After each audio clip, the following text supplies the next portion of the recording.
Panginoon, salamat sa lahat ng tulong mo sa akin. Thanks for always being there to guide me and to direct my path.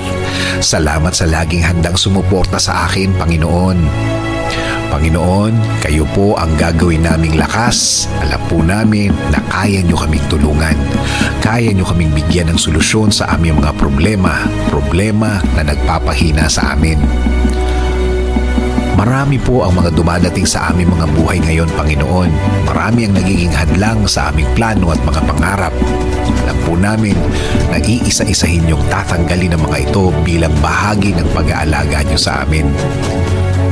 Panginoon, alam po namin na hindi na magtatagal ang mga nagpapahirap sa aming problema. We know these are just trials that will make us stronger as a believer. Hindi rin kami makikinig sa mundo na wala ng pag-asa ang aming kinalalagyan.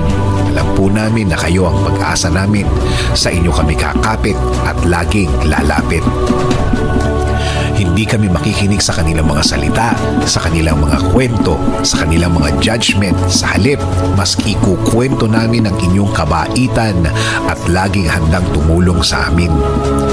Sasabihin din namin sa kanila, Panginoon, na hindi lang ngayon nyo kami tinulungan, kundi matagal na natulungan nyo na kami dati at alam namin na